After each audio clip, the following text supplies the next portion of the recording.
Assalamualaikum warahmatullahi wabarakatuh. Kembali lagi di channel Ucim Tile. Terima kasih buat teman-teman yang selalu setia nonton video-video saya. Semoga teman-teman selalu dalam keadaan sehat walafiat dan selalu memberikan rezeki yang banyak. Amin. Oke, di video kali ini saya akan membahas tentang tanda-tanda motor harus ganti oli. Mengganti oli secara berkala adalah langkah-langkah preventif yang harus dilakukan agar kondisi motor tetap prima dan tidak terjadi kerusakan yang fatal pada sepeda motor. Volume oli yang cukup dan kondisi oli yang baik akan membuat komponen mesin menjadi lebih awet. Namun sebaliknya, jika kondisi oli tidak baik dan volume oli berkurang, akan membuat kerusakan pada komponen mesin. Ini akan membuat motor teman-teman harus turun mesin ya. Berikut tanda-tanda oli harus ganti versi Ucim Tile.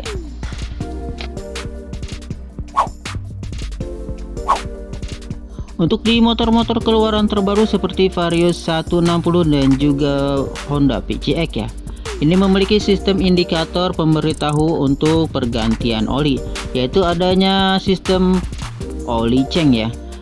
Ini berfungsi untuk memberitahukan kepada teman-teman ketika sudah memasuki waktu untuk pergantian oli ya.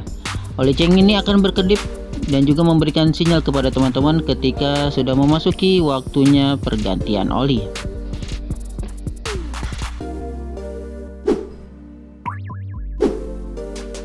Selanjutnya adalah jarak tempuh ya. Di sini teman-teman harus melihat di odometer di sepeda motor teman-teman ya. Umumnya pergantian oli yaitu di kisaran 1500 km sampai dengan 2000 km ya. Teman-teman harus mengingat ketika teman-teman pergantian oli pertama sudah memasuki 1500 km atau sudah memasuki 2000 km ya. Ketika sudah memasuki 1500 km, teman-teman langsung saja melakukan pergantian oli ya.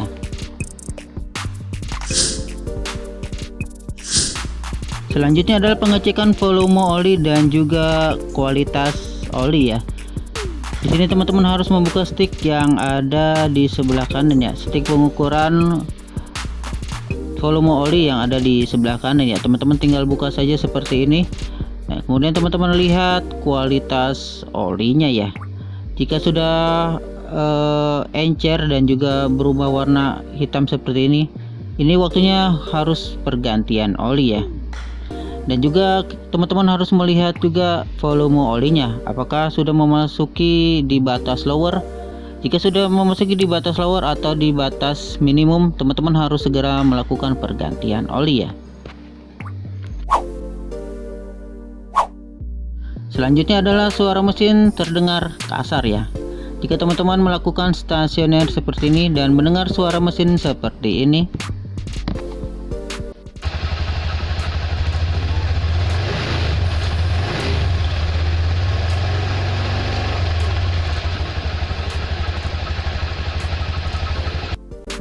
ya, jika suara motor teman-teman terdengar sangat kasar ya, ini disebabkan karena kualitas oli di motor teman-teman sudah tidak baik ya.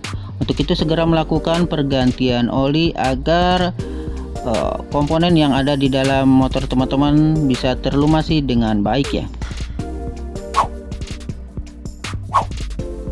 Selanjutnya tanda-tanda motor harus ganti oli, yaitu mesin motor cepat panas, oli yang sudah tidak layak pakai, oli yang kotor menyebabkan kualitas oli di dalam mesin menjadi kurang baik. Hasil kinerja mesin menjadi terhambat. Ya, karena fungsi oli selain untuk melumasi mesin, oli juga untuk mendinginkan mesin ya.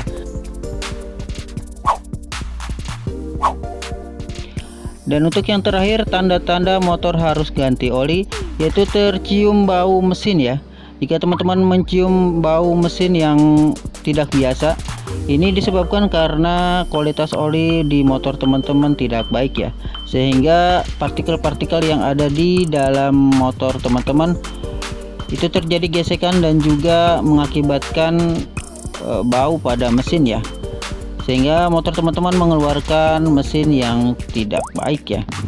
Untuk itu segera melakukan pergantian oli agar motor teman-teman tidak terjadi kerusakan yang lebih fatal lagi ya. Ya, lakukan pergantian oli secara berkala ya, agar motor teman-teman tidak terjadi kerusakan yang lebih fatal dan juga membuat akselerasi motor teman-teman selalu terjaga ya. Itu saja mungkin video dari saya. Buat teman-teman yang belum subscribe, dipersilakan untuk subscribe terlebih dahulu, dan jangan lupa untuk klik notifikasi loncengnya agar teman-teman tidak tertinggal di video-video terbaru dari saya. Oke, saya pamit. Wassalamualaikum warahmatullahi wabarakatuh.